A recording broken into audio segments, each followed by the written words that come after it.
देखिए, आज मैं दिल्ली से और मेरे बड़े भाई विनय दुबे जी मुंबई से चलकर आए हैं। सिर्फ और सिर्फ इसलिए आए हैं कि जिस तरीके से इजराइल के यहूदियों ने जिस तरीके से मस्जिद अल-अक्सा हो या फिर फिलिस्तीन के छोटे छोटे बच्चे हों, उनको मारने का काम किया है, जो इंसानियत और मानवता को शर्मसार करने का काम किया है। आज फिलिस्तीन के समर्थन में पूरे देश का प्रत्येक भारतीय जुटा हुआ है और जो सड़क पर भौंकने वाले जो आवारा कुत्ते हैं, उनको छोड़कर इंसानियत और मानवता के लिए अपनी जान हाजिर करने वाला इस देश का पूरी मानव जाति आज फिलिस्तीन के समर्थन में। हम सिर्फ एक ही बात कहना चाहेंगे कि आज पूरा देश फिलिस्तीन के साथ है। आप अगर कहीं पे पैर डगमगाए तो पूरे देश का मुसलमान हो, हिंदू हो, सिख हो, ईसाई हो, सब आपके साथ कंधे से कंधा मिलाकर खड़ा है। मेरे भाई मुंबई से आए हैं समर्थन करने के लिए और ये लड़ाई कोई हिंदू मुस्लिम सिख ईसाई की नहीं, ये लड़ाई आज फिलिस्तीन को आजाद कराने की है और उस आजादी की लड़ाई में पूरा देश हमारे साथ में खड़ा है, फिलिस्तीन के साथ में खड़ा है। खड़े हैं नहीं खड़े आप लोग? मेरे भाई विनय दुबे जी भी मुंबई से आए हुए हैं जी। ये इंसानियत की लड़ाई है। देखिए, मैं नहीं जानता कि इजराइल फ़लस्तीन का क्या मसला है। मुझे नहीं पता है कि उनके आंतरिक मसले क्या हैं, बाहरी मसले क्या हैं। मुझे नहीं पता है कि अमेरिका कौन समर्थन कर रहा है, किसको क्या समर्थन है। मुझे नहीं पता है कि नरेंद्र मोदी जी ने क्या किया, क्या नहीं किया। मैं सिर्फ टीवी में जब भी खोल के देखता हूँ, छोटे छोटे बच्चों की मौतें देखता हूँ। मैं जब टीवी में देखता हूँ तोप के आगे बांध कर बच्चों को मार दिया जा रहा है, ये चीज़ देखता हूँ। मैं आज यहाँ पर खड़ा हूँ उन बच्चों के साथ में और मेरे साथ पूरा विश्व खड़ा है। जो भी इंसानियत को रखते हैं, जिनके भी इंसानियत दिल में बसती होगी, इस तरह की घटना के पीछे रहेंगे, उनका विरोध करेंगे कि बच्चों के आप लड़ाई लड़िए, युद्ध लड़िए, मर्दों जैसा लड़िए। महिलाओं बच्चों से जीत कर उनको मारकर आपको क्या मर्दानगी दिखा रहे हैं? आपके गांड में दम होगा ना तो हम खड़े हैं यहाँ पे, आप करिए जो भी करना है, लेकिन कम से कम ना वो कायराना या फिर एक नामर्दी मत दिखाइए कि घर की औरतों को, बूढ़ी महिलाओं को और छोटे छोटे बच्चों की आप हत्याएं करके अपने आप को योद्धा सकते हैं। मेरी नज़र में ना एक सूअर से भी ज़्यादा गिरे हुए इजरायली लोग हैं जो इस तरह का कृत्य करते हैं और मैं इसका घोर विरोध करने के लिए आज मुंबई से बंगाल पहुँचा हूँ। मेरे साथ तमाम लोग पहुँचे हैं। मैं आज तमाम लोगों से पूछता हूँ कि फिलिस्तीन फ्री होना चाहिए कि नहीं होना चाहिए? इजराइल तेरी तानाशाही नहीं चलेगी, नहीं चलेगी। इजराइल तेरी तानाशाही नहीं चलेगी, नहीं चलेगी। अमेरिका तेरी तानाशाही नहीं चलेगी, नहीं चलेगी। अमेरिका तेरी तानाशाही नहीं चलेगी, नहीं चलेगी। पूरा देश एकजुट है, पूरा विश्व एकजुट है कि इजरायली लोगों को शर्म से चुल्लू भर पानी में डूब मरना चाहिए। हर एक बंदा फिलिस्तीन के साथ है। मुझे मस्जिद से, इस्लाम से, मुसलमान से कोई मतलब नहीं। मैं एक ब्राह्मण इंसान हूँ और मैं फ़लस्तीन के साथ खड़ा हूँ। ये समर्थन में अगर आप मेरा जो भी उखाड़ सकते उखाड़ लीजिए, मुझे जेल में डाल लीजिए, मुझे जो आप मेरा बिगाड़ सकते बिगाड़िए, लेकिन आखिरी सांस तक मैं फ़लस्तीन के साथ था, हूँ और आजीवन रहूँगा। फ़लस्तीन जिंदाबाद। और हमारी माओ और बहनों की इज्जतों पर हमला किया जा रहा है, तो क्या हम खामोश रहेंगे?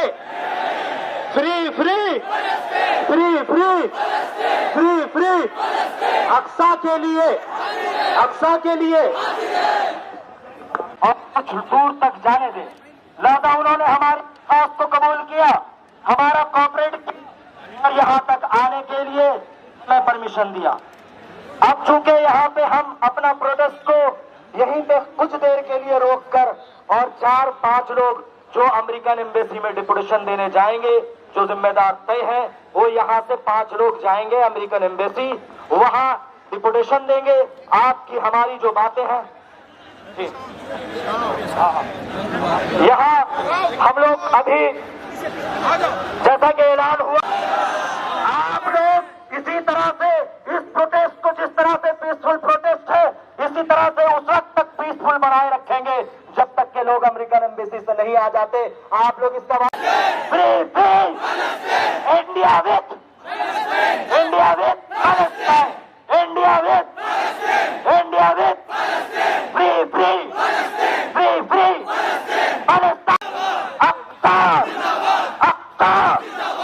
बस हम उम्मीद करते हैं कि आप हजरात अपने कपड़ों की परवाह किए बगैर 5 रुपये 10 रुपये में कपड़े धुल जाएंगे।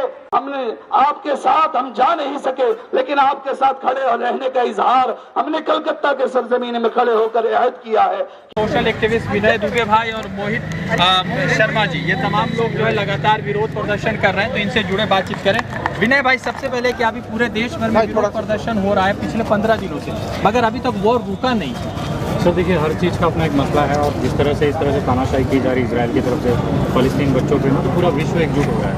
पहले भारत ने भी ये कह रहे हैं कि हमको एक मौका दीजिए, हम जाकर समझा देंगे मुसलमानों को वहाँ पर। अरे यार तुम इंडिया में नहीं समझा पाए, यहाँ पे 20 करोड़ ही है ना, वहाँ पे जाके क्या है। और पहली बात जाने के लिए पैसा लगेगा, ये भिखारियों के पास अपने खाने के लिए पैसे नहीं, और दिन रात सोशल मीडिया पे बैठ के 10 पैसा 20 पैसा करके रोटी चमा रहे हैं। ये इजराइल जाएंगे, इनको बोले आप दिल्ली से ना बंगाल आके दिखा दीजिए, 400 रुपये का टिकट होता है जनरल क्लास का, मैं इजराइल जाएंगे इनकी। तो ये क्यों कह रहे हैं कि इसराइल मुसलमानों से क्या दुश्मनी है इनकी? भाई कुछ खोदा होगा आप लोगों ने, मुसलमानों ने इनका, तभी तो इनको दिक्कत है।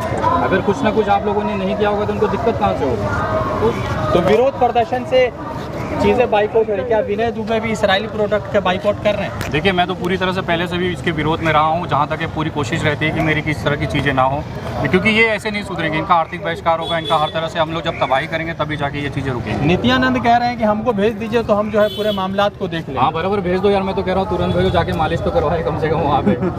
वो और कर क्या सकते हैं, यहाँ पे भी था तो मालिश ही करवाता था, तो इजराइल भेज दो कम से कम, वहाँ पे कोई तो खुश होगा। ठीक है मोहित शर्मा जी, अभी विरोध प्रदर्शन चल रहा है लगातार, आप कह रहे हैं कि गलत हो रहा है, आप किसके समर्थन में खड़े? देखिए, जहाँ जिस समर्थन में हमारे पिताजी खड़े रहे, हमारे दादाजी खड़े रहे, हम तो उसी समर्थन में खड़े रहेंगे ना। मेरा साथ दे रहे हैं और जब तक जिंदा है साथ देते रहेंगे।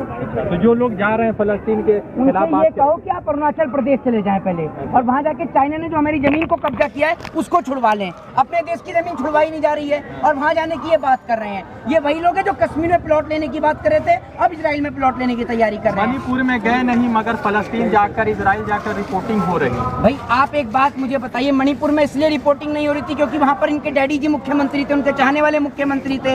ये फिलिस्तीन पहुँच रहे हैं, इजराइल पहुँच रहे हैं। और आज एक बात मुझे बताइए, ये लोग जब कहाँ थे जब छोटे छोटे बच्चों को तोप से बांधकर उड़ा दिया गया, जब मस्जिद में नमाज पढ़ रहे लोगों को मार दिया गया, उस वक्त पे इन लोगों का कहाँ मुंह बनता, जरा ये तो बताइए। आज वर्ल्ड की जो टॉप एजेंसी जिसको मोसाद कहा जाता है वो फेलियर साबित हुई, पूरे देश ने देखा ना, क्योंकि जंग जो है वो हथियारों से नहीं हौसलों से लड़ी जाती है, और हौसले जो हैं वो फिलिस्तीन के बुलंद हैं, और पूरे देश से दुआएं करी जा रही हैं फिलिस्तीन की जीत की। और एक बात मुझे बताइए, जो देश 1948 से पहले 100% हुआ करता था, आज 11% पर आ गया है। और लोग अगर वो अपने जो वजूद की लड़ाई लड़ रहे हैं, अगर वो लड़ रहे हैं तो लोग कह रहे हैं कि वो गलत कर रहे हैं। फिर तो हमने भी गलत किया अंग्रेजों को भगा के, आप ये कहना चाह रहे हैं क्या? अगर हमने अंग्रेजों को भगाया अपनी देश की आज़ादी के लिए, तो आज अगर फिलिस्तीन इजराइलियों को भगा रहा है तो वो भी अपनी आज़ादी के लिए भगा रहा है, याद रखिए। वो कह रहे हैं कि हमको टिकट बनाइए, और जंतर मंतर पर विरोध किया परसों दिन, उन्होंने कहा कि हम जाना चाहते हैं इसराइल की तरफ। जब टिकट बनाने का तुम पे पैसा नहीं है, खाने का तुम पे रोटी नहीं है, तुम वहाँ जाके क्या करोगे? और दूसरी बात ये कि नरेंद्र मोदी जी यहाँ से मालपुआ भेज ही रहे हैं, देख ही रहे हैं ना आप, मोदी जी तो भेज रहे हैं। मोदी जी काहे नहीं चले जाते अकेले लड़ने? 56 इंची का सीना तो लिए बैठे हैं ना।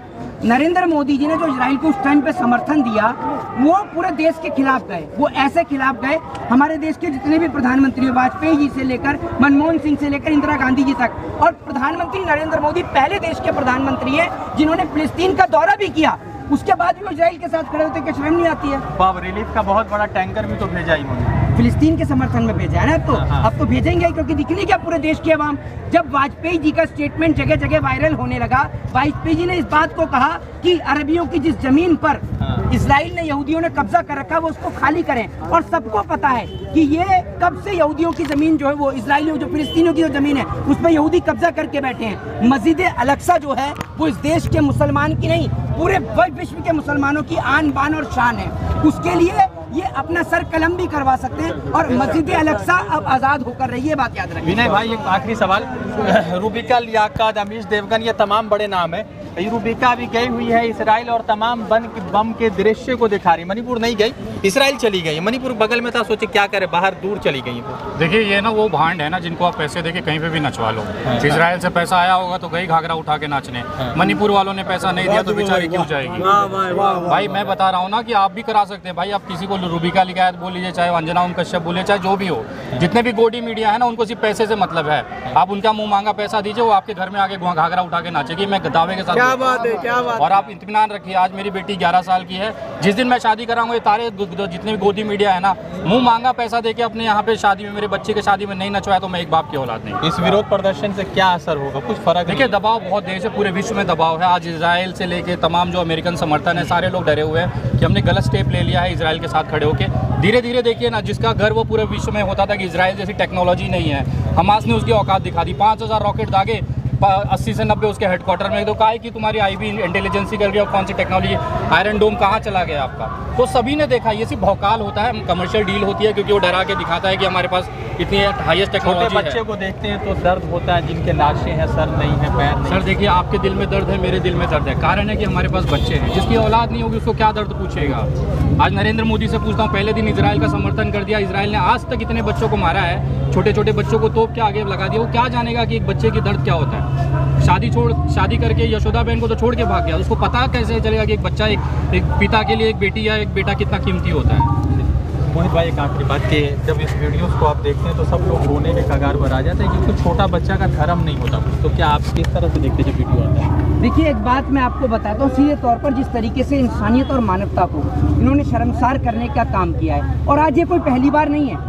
मस्जिद अल-अक्सा पर इससे पहले भी कई बार हमला किया गया है। गाज़ा पट्टी जो है, कई बार आप ये सोचकर देखिए ना, जब इनको मार के भगाया गया तब इनकी जो जंग की लड़ाई जो लड़ी, यहूदियों के लिए लड़ाई जो लड़ी, वो मुसलमानों ने लड़ी। फिर तुर्क ने इनका साथ दिया, फिर उसके बाद में रोमन एम्पायर ने जब इनको मार के भगाया, उस वक्त पर इनको यहाँ पर शरण दी गई, फिलिस्तीन के अंदर में इनको शरण दी गई शरणार्थी के तौर पर। जैसे बांग्लादेश से रोहिंग्या आकर यहाँ पर रह लेते हैं शरणार्थी के तौर पर, सेम उसी तरीके से फिलिस्तीन ने इनको शरण दी कि कोई बात नहीं, आप लोग आपको मार के भगा रहे हैं, आप हमारे पास में रहो। इस देश के मुसलमान के लिए जो शब्दों का प्रयोग किया जाता है ना जनाब, बहुत बड़ा दिल था मुसलमान का, तभी तो उसने शरण दी अपने यहाँ पर, और अपने यहाँ पर शरण दी और उनको कहा कि आप हमारे यहाँ पर रहो। लेकिन उन्हीं के बच्चों को मारा जा रहा है, उन्हीं की वाइफ को मारा जा रहा है, उन्हीं के माँ को, बहनों को विधवा किया जा रहा है, तो आज वो अपने वजूद की लड़ाई ना लड़ेंगे? जरा ये बताइए, दर्द हुआ क्यों नहीं होगा सर दर्द? आज एक बात मुझे बताइए, क्यों दर्द नहीं होगा और किसको दर्द नहीं होगा? जिसकी माँ का छोटा सा बच्चा चला गया और वो माँ आंख से आंसू टपका रही है, और सोचिए आप। लेकिन मैं आपको एक बात बताता हूँ, वो अपने मुल्क के लिए, अपनी कौम के लिए, अपने देश, अपने वतन के लिए गया है। ये याद रखिएगा, ये जो छोटे छोटे बच्चों, फलस्तीन जिंदाबाद, जिंदाबाद जिंदाबाद, इस्राइल मुर्दाबाद, मुर्दाबाद मुर्दाबाद, इस्राइल मुर्दाबाद, मुर्दाबाद मुर्दाबाद, फलस्तीन तुम संघर्ष करो, हम तुम्हारे साथ हैं, फ्री फ्री फलस्तीन, फलस्तीन फलस्तीन।